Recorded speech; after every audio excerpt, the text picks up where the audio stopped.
नमस्कार,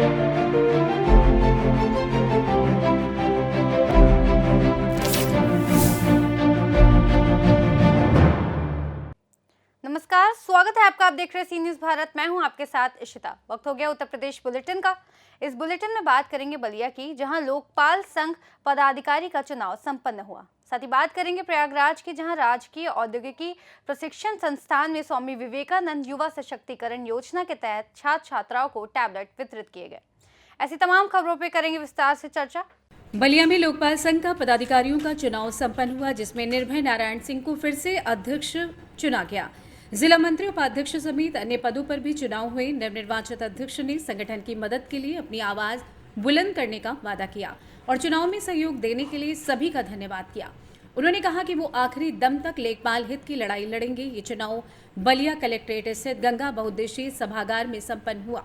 नाम और परिचय बता दें। जी, मेरा नाम अंकिता पांडे है और मैं सदर तहसील के अभी वर्तमान मौजे मिठा में कार्यरत हूँ। आज किस पद के लिए आप? सर, मेरा चयन वरिष्ठ उपाध्यक्ष से हुआ है और मेरे सभी साथियों के सहयोग से मैं 314 वोटों से मेरे को विजय मिली है। अच्छा, कितने प्रत्याशी आपके सामने मैदान में थे? सर, मेरे 404 प्रत्याशी थे, जिसमें से 314 मुझे। कितने प्रत्याशी आपके? मेरे अभी 6 लोग थे। सेकेंड रनर कौन रहा? सर, सेकेंड रनर में 2 ही प्रत्याशी थे सर, एक मैं थी और एक मेरे विपक्षी थे। उनको कितना वोट मिला? उनको 85।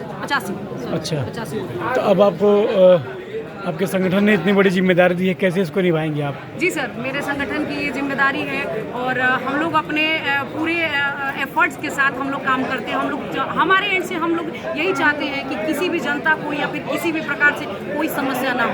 जाने अनजाने सर कभी कभार ऐसा होता है कि थोड़ा सा मतों के कंट्रडिक्शन से शायद उनके अनुसार हम काम नहीं कर पाते हैं।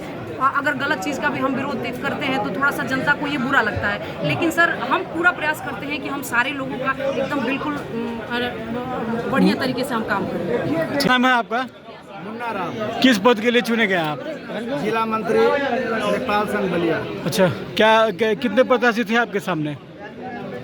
एक। आप निर्विरोध चुने गए हैं? नहीं, हाँ, हम 2 लोग थे। 2 लोग थे। कितना वोट मिला आपको? 224। किस पद के लिए जीते हैं आप? जिला मंत्री पद के लिए। क्या कहेंगे जिस तरीके से आप अब आपको जिम्मेदारी मिली है, कैसे निभाएंगे? आप संगठन का साथ देंगे और जनहित में भी अच्छे कार्य करेंगे। जिले में इस समय विकट परिस्थितियाँ उत्पन्न हुई है और अधिकारियों से बात करके और लेखपाल संघ की जो मांगे हैं उनको कार्य करने का जो है करेंगे कि समय से काम हो। ठीक जी, आज कैसा चुनाव हुआ और आप किस पद के लिए फिर से चुने गए? देखिए, लेखपाल संघ का चुनाव 2 वर्ष पर होता है। 2 वर्ष का कार्यकाल पूरा हो चुका था। उसी क्रम में आज गंगा बद्री सभागार में आज पूर्व निर्धारित कार्यक्रम के अनुसार चुनाव हुआ। मैं जिला अध्यक्ष पद के लिए उम्मीदवार था और जिला अध्यक्ष पद पर निर्वाचित हुआ। कितने प्रत्याशी आपके सामने थे और कितना मत मिला आपको? 2 प्रत्याशी हम लोग थे और मुझे 307 मत मिला और जो हमारे भाई ही थे 94 मत मिला। अब 2 साल आप रहे अध्यक्ष पूर्व में भी, तो कैसा कार्य किए कि फिर आपको आपकी टीम ने आपको फिर जिताया? क्या क्या किए और आगे भी क्या आपका निर्णय है? कार्य जो समस्याएं थी, भरसक प्रयास किया गया कि समाधान हो। उस समस्याओं का समाधान नहीं हो पाया, उसी का समाधान करने के लिए आगे भविष्य में उसका प्रयास किया जाएगा, समाधान हो। लेखपालों के हित में कोई नया कार्य आपके लेखपाल संगठन के लिए, कोई नया कार्य उनके हित के लिए? रोज नया कार्य हम लोग का है। लोग अधिकारी गाँव द्वारा प्रताड़ित किया जाता है, हमको लड़ना पड़ता है। जो हमको देवता होता है उसका भुगतान कराना पड़ता है। लेखपाल संवर्ग के मान सम्मान के लिए चलना पड़ता है। चलते रहेंगे आप? जी, ठीक है। किसको धन्यवाद देना चाहेंगे इस जीत के लिए? जनपद के एक लेखपाल भाइयों का, एक लेखपाल बहनों का, समस्त जनता का, समस्त जो हमारे पूर्व पदाधिकारी हैं, सभी का मैं बहुत बहुत आभार प्रकट करता हूँ, धन्यवाद ज्ञापित करता हूँ। बलिया से सी न्यूज़ संवाददाता आनंद दुबे की रिपोर्ट। मरौनी में शराब दुकानों पर रेड का खेल चल रहा है और पुराने माल की सप्लाई भी जारी है। कस्बे की देशी शराब दुकान नंबर 1, जो मरौनी तालाब के पास स्थित है, में तय रेट से कम दाम पर शराब बेची जा रही है। ये सब दुकान नंबर 2 की मार्केटिंग बढ़ाने के लिए किया जा रहा है, ताकि ग्राहकों को कम रेट का आकर्षण दिया जा सके। कुछ ग्राहकों का आरोप है कि उन्हें पुराने स्टॉक की शराब दी जा रही है जिन पर 50 रुपए का रेट छपा है, जबकि बाजार में उसका दाम अधिक है। इस अनियमितता से सरकारी राजस्व को नुकसान हो रहा है और उपभोक्ताओं की सुरक्षा पर सवाल उठ रहे हैं। प्रशासन ने इस मामले की जांच कर सख्त कार्रवाई की मांग की जा रही है। ललितपुर से सी न्यूज संवाददाता विकास सोनी की रिपोर्ट। अपर पुलिस अधीक्षक ऑपरेशन और क्षेत्राधिकारी चुनार के नेतृत्व में थाना चुनार पुलिस के हाथ बड़ी सफलता लगी है। 20 अप्रैल 2025 को थाना चुनार पुलिस टीम ने मुखबिर से मिली सूचना पर कार्रवाई करते हुए ग्राम बरगवा खरहटिया के पास से 3 मोटरसाइकिल सवार व्यक्तियों को पकड़ा। इनकी पहचान अभिमन्यु उर्फ मन्नू, नागेंद्र कुमार और रविकांत उर्फ सोनू के रूप में हुई, जो मिर्जापुर जिले के चुनार थाना क्षेत्र के निवासी हैं। पूछताछ में इनसे चोरी की अष्टधातु की मूर्ति बरामद हुई। इसके साथ ही घटना में प्रयुक्त मोटरसाइकिल को MV एक्ट के तहत सीज कर लिया गया। थाना चुनार पुलिस ने प्राचीन स्मारक संरक्षण अधिनियम 1904 और 25 प्राचीन वस्तु एवं कला खजाना के तहत मामला दर्ज कर गिरफ्तार अभियुक्तों को न्यायालय भेज दिया है।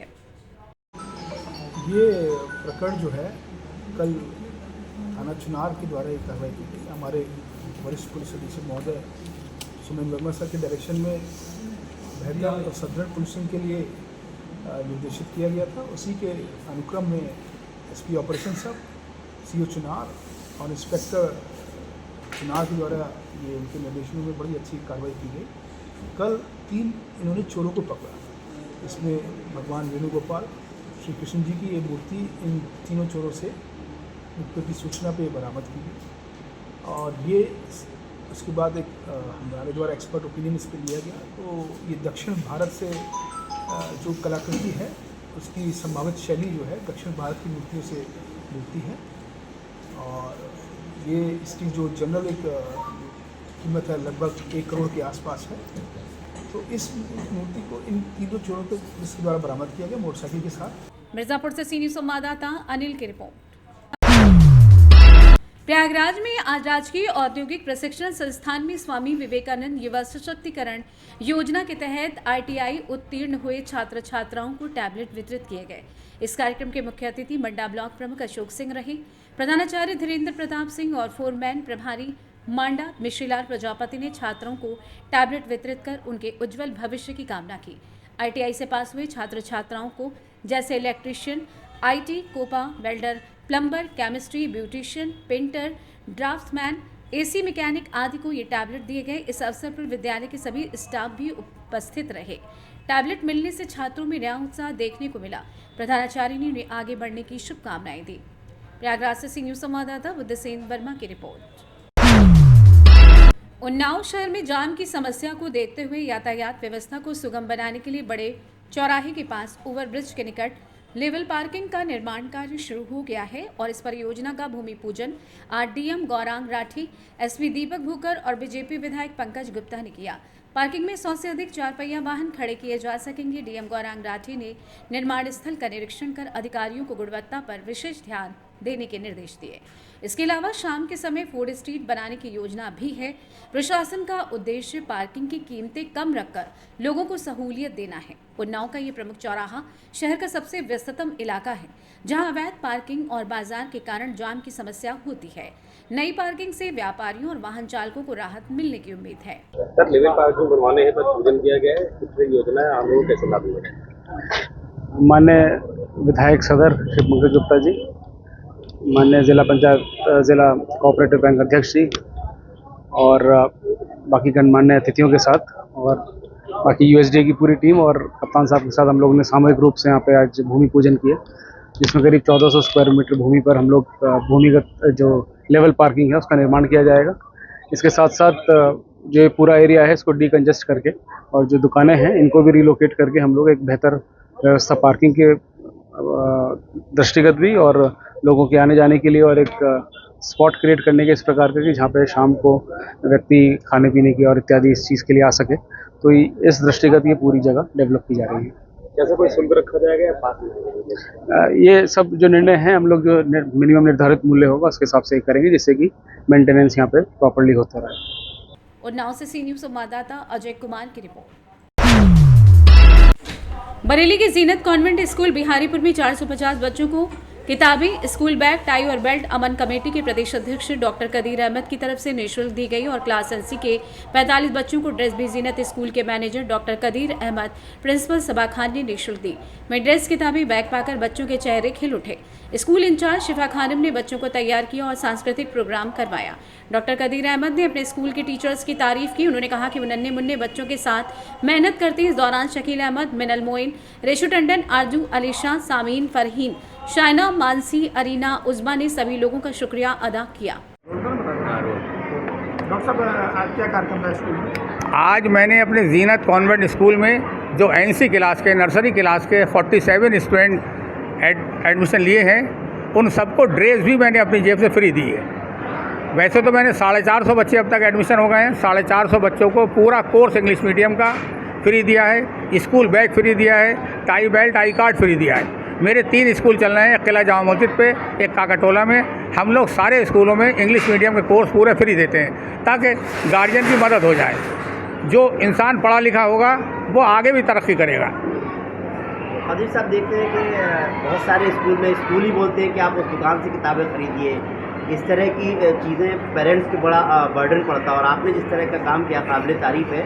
तो ऐसे उनके लिए क्या कहेंगे कि बहुत सारे लोग जो है कहते हैं भाई वहाँ से खरीदिए, आप क्या खरीदें? देखिए, मैंने जब 20 साल पहले ये स्कीम शुरू की किताबें फ्री देने की, तो इसका मेन रीज़न ही ये था कि जो स्कूल वाले स्लिप देते थे कि आपको किताबें इस दुकान से ख़रीदना है, वो लोग और उसकी सॉल्ट भी साथ में लगा देते थे, कॉपी भी देते थे, तो बहुत लंबा चौड़ा बिल बन जाता था जो गार्जियन के ऊपर एक बर्डन होता था। गरीब आदमी इतना अफोर्ड नहीं कर सकता है। तो मेरा मकसद है कि अगर हमारे समाज में हर बच्चा पढ़ा लिखा होगा तो समाज तरक्की करेगा। मैंने इस चीज़ को तोड़ी। मैंने इसलिए 3 स्कूल मेरे हैं, तीनों में किताबें फ्री मिल रही। अब किसी दुकान पे जाने का कोई चक्कर नहीं।